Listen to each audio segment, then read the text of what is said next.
جو جیش اسامہ والی بات ہے نا اس کو کلیریفائی کر دیں. جی میں نے کلیریفائی کیا ہے. نہیں اس میں پتہ ہے یہ موقف کیا بناتے ہیں ان کا موقف. جی مجھے پتہ ہے ان کا یہ کہتے ہیں جی کہ رسول پاک صلی اللہ علیہ وسلم نے جان بوجھ کر ان کو اللہ پاک نے غیبی خبر دی تھی کہ میں دنیا سے وصال فرما رہا ہوں، اور ان کو یہ پتہ تھا ان کے بقول کہ جی وہ یہ معاملات اس طرح کریں گے، اسی لیے انہوں نے یہ جو شیخین علیہ السلام تھے ان کو انہوں نے کہا تھا کہ تم اس چھوٹے بچے کے انڈر ہو کے چلے جاؤ تاکہ یہ لوگ دور ہو جاتے.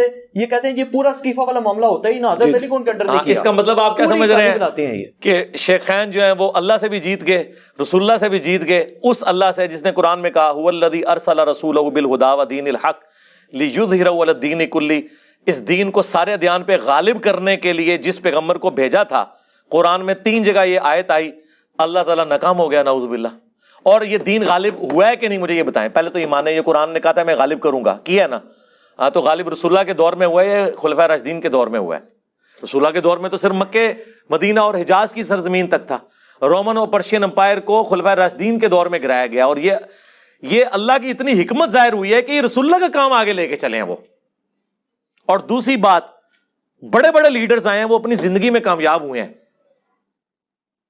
رسول اللہ میں اور باقی لیڈروں میں فرق یہ ہے کہ رسول اللہ دنیا سے چلے گئے، آپ کے ہزاروں ساتھی مرتد بھی ہو گئے، اور یہ وہ ساتھی تھے جو اینڈ پہ صرف آپ کے دبدبے کی وجہ سے مسلمان ہوئے تھے. یہ آپ کے صحبت یافتہ نہیں تھے، یہ ذہن میں رکھیے گا. ان میں سے کسی نے نہیں حضور کو چھوڑا کبھی، وہ حضور کو جینولی پیغمبر مان چکے تھے. باقی لوگوں نے حضور کو قریش کا غلبہ سمجھتے ہوئے ایک بڑے جنگجو کی بیعت کر لی تھی کہ جو سب پہ غالب آ گیا، وہی چھوڑ بھی گئے. اتنے لوگ چھوڑ گئے، چند لوگ باقی رہ گئے، انہوں نے ان کو بھی شکست دی اور رومن اور پرشینز کو بھی شکست دے دی. سوائے اس کے کوئی چیز نہیں ہے کہ غیبی مدد ہے اللہ کی، اور وہ وعدہ پورا ہو گیا. هو الذی ارسل رسولہ بالہدی ودین الحق لیظہرہ علی الدین کلہ. اور پھر دوسری میں اس کو کنکلوڈ کرتا ہوں، آپ کے سوال ختم ہو گئے. مولانا اسحاق کا ایک جملہ سونے کے قلم سے اور سونے کے پانی سے لکھنے کے یعنی قابل ہے. انہوں نے کہا تھا بتاؤ خلفائے راشدین نے کون سی اپنی جدادیں منائی ہیں، اپنے بچوں کے لیے کیا چھوڑ کے وہ مرے ہیں کہ تم کو کہ انہیں لالچ تھی.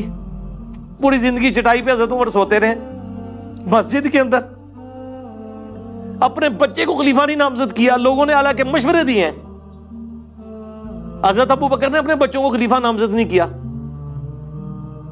پوری زندگی کس برسی میں ایک اسلام کے غالب ہونے تک ساری تکلیفیں اللہ سے اٹھائیں. جب اس کا فروٹ کھانے کا وقت آیا ہے اس وقت بھی جنگوں کی مصیبت کاٹ رہے ہیں. بوڑھے وقت میں تو انسان آرام کرتا ہے. 2.25 سال حضرت ابو بکر کی ایک رات بھی سکون سے گزری ہے. کتنے معاذوں میں جنگ کھولی ہے، منکرین زکات، مسیلمہ کذاب، پرشین امپائر، اور ایون رومن امپائر کے لیے بھی آپ نے اپنے وہ جب حضرت بلال نہیں ان کو روک رہے تھے، حضرت بلال کو بھی بھیجنا پڑا. حضرت عمر کی پوری زندگی جنگوں سے عبارت ہے. پھر اپنی اولاد کے لیے کیا چھوڑ کے مرے ہیں؟ زیادہ خلیفہ بنا جاتے ہیں نا. جنہوں نے خلیفہ بنایا بنو امیہ نے، وہ نظر آ رہا ہے دنیا کے لیے سب کچھ کیا. جنہوں نے اللہ کے لیے کیا انہوں نے تو اپنی اولاد کو کچھ نہیں دیا. اولاد تو ان کی اسی طرح ہی رہی ہے. محمد بن ابی بکر کو بنو امیہ نے قتل کیا، عبد الرحمن بن ابی بکر کو بنو امیہ نے قتل کیا. ویسے تو کہتے ہیں جی حضرت ابو بکر کی جو اولاد سے ہیں امام جعفر، ٹھیک ہے، تو یہ بتاؤ نا امام جعفر حضرت ابو بکر کی اس اولاد سے ہیں کہ جس اولاد کو بنو امیہ نے قتل کروایا ہے. محمد بن ابی بکر اگلی گل نہیں دستے، ادھی گل دس دینے. اس کو تو آپ درست ہی نہیں سمجھتے. یعنی اس سے مراد میں ناسبیوں کو کہہ رہا ہوں. اور ہمیں دوز لگاتے ہیں جی جو ائمہ تھے اہل بیت کے وہ تو حضرت بکر کی اولاد میں. کیڑی اولاد؟ وہ اولاد جی پرورش مولا علی نے کی تھی، محمد بن بکر کی، جو جنگ جمل میں حضرت عائشہ کو سمجھاتے تھے. اور جب حضرت عائشہ کا اونٹ گرا، اس محمد بن ابی بکر کے ساتھ حضرت علی نے حضرت عائشہ کو احترام کے ساتھ گھر روانہ کیا. جو مسند احمد میں حدیث ہے کہ ایک وقت آئے گا تیرا عائشہ سے جھگڑا ہوگا. حضرت علی نے کہا میں بڑا بدبخت ہوں گا، تو فرمایا تم نے ایسا کرنا ہے عائشہ کو اس کے گھر تک پہنچا دینا ہے، اور پہنچایا. ٹھیک ہے، تو یہ چھوڑ دیں. مقدمے میں کبھی بھی کوئی جیت نہیں سکتا. پک اینڈ چوز آپ کریں گے تو وہ فٹ ہی نہیں بیٹھے گا. یہ اسی طرح ان کو تو چھوڑ دیں، تو بڑی ہستیاں تھیں. میں اپنے بارے میں دیکھتا ہوں کہ میرے بارے میں بلیم لگا رہے ہیں کہ جناب یہود و نصارہ سے فنڈنگ آ رہی ہے. آپ کیا سمجھتے ہیں یہ جب بکواس کر رہے ہوتے ہیں تو اس سے میرے کوئی ارادہ متزلزل ہوتا ہے، میرے تو ایمان میں اور اضافہ ہوتا ہے کہ یا اللہ میں واقعی ٹھیک ہوں، مجھے تو پتا ہے مجھے فنڈنگ نہیں آ رہی، ٹھیک ہے، تو میں تو اور پکا ہو جاتا ہوں نا۔ اس کے جھوٹے الزام لگانے سے کیا سمجھتے ہیں یہ کہ مجھے پیچھے کر لیں گے، میں تو اور چڑھ کے آؤں گا۔